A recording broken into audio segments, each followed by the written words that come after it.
Hey guys, welcome to the next tutorial of ethical hacking and penetration testing via Kali Linux. So in the previous tutorial, I taught you about these different viruses, and I told you that polymorphic virus was the most dangerous of all one, because if you have sufficient knowledge about writing a virus, then you can go ahead and do something like create one virus and program it in such a way that it creates a Trojan horse, and that Trojan horse again infects the computer and it creates a virus, and that again the new virus goes ahead and changes the binary code. It creates a macro virus. So you can create one single virus that creates multiple viruses with different binary codes, and it also goes ahead and changes the binary pattern of each and every other virus, and it has multiple viruses to work in every other way. So you can go ahead and you have the polymorphic virus, you can work in a stealth way, you have the microvirus, the boot sector virus, and in short you have everything that you need.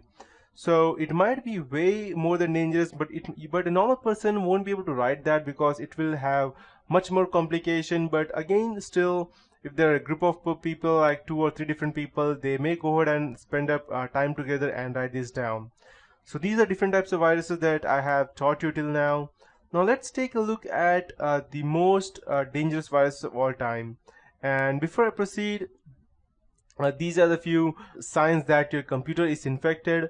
If your computer functions slower than normal, if it responds very slowly and freezes, restarts automatically, or see uncommon messages that you don't know about, and dialog boxes, and some of the applications don't work at all. These are a few examples. There are other examples which also infect only your browser, such as you may see some options in the top right corner over here stating that the browser settings have been changed. Most of the time it does if you have Windows 7 or any newer version. And other options such as every time you go ahead and open your Chrome or your Mozilla, multiple different search engines open up, such as Speedbit or Traverse or something like that, which you have not even kept as your default search engine. So when you see such things, it means that you have been affected by a computer virus. And if you want to go ahead and save your computer at that point of time, save your data, the most stupidest thing that the people do is that they go ahead and take a backup of all their data inside a pen drive, and then they go ahead and normally format it. But you don't go ahead and see the most logical reason behind that, because when you go ahead and take a backup, you're also taking a backup of the virus, not just your data. Your data has already been affected by the virus. So when you go ahead and take a backup, the virus is already affected your PC. Now it also affects your portable hard disk or your pen drive, wherever you take the backup. And then after formatting, your computer is once again normal. You go ahead and insert that pen drive, then again your computer is affected. So that is the most retarded way that one can go ahead and take a backup of all time. So you might be wondering that what to do in such case. You can either go ahead and format the whole PC without taking your backup. That would be one way.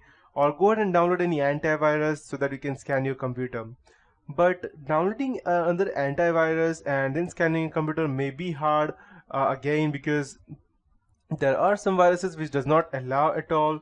Once they have infected, they does not allow at all to go ahead and download any antivirus or install any antivirus from the outside. They will not even allow the antivirus to work at all. They will automatically distort it and it won't even work. So what to do at this point of time? The best way, if you ask me, would be to go ahead and use a live USB CD. Or a live USB or a live CD of a Ubuntu or any other Linux distribution, or even a Unix would be fine. Just go ahead, insert that on one of your USB drives or your CD-ROM, and then go ahead and take a backup of each and everything. Remove that pen drive, go ahead and format your PC.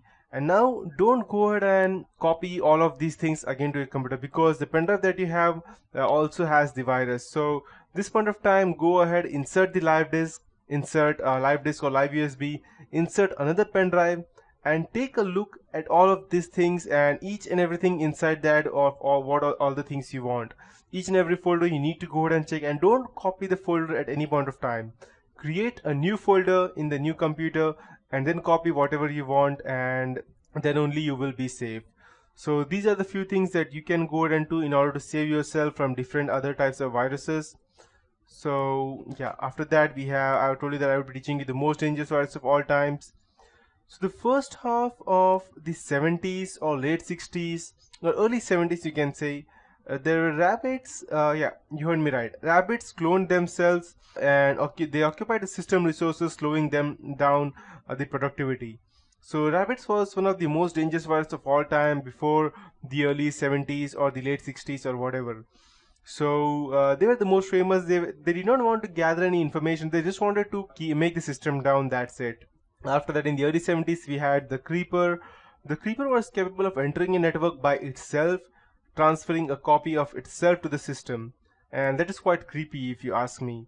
But in the early 80s, increasing number of programs written by individuals, not by software companies, started developing, and these programs caused minor viruses called as Trojan horses, but they were not actually Trojan horses. Trojan horse developed at a later point of time, and these programs do not actually work like a Trojan horse. After that, in 1986, we had brain virus, which were created by Amjad and Basit Farooq Alvi. They were spread through floppy disk and they infected the boot records and not the computer hard drives. They only affected the boot records. And they are from Lahore, Pakistan. There were different viruses such as Lahore, Pakistani brain, brain A, UIUC virus. These viruses took over the free space on the floppy disk and HID from detection, and they disguised themselves by displaying the uninfected boot sector viruses on the disk. So these were the two most dangerous viruses of all time. After that, we had Lehi viruses in 1987. It was the first memory resident file infector that attacked all executable files and took control when a file was opened and whenever it was closed. After that, later on, we had the Jerusalem virus, which I have not yet mentioned over here. Jerusalem virus had bugs inside that reinfected that were already infected. After that, we had Robert Memory virus, the Trojan horse for Mac OS X, Torpig, and Configure.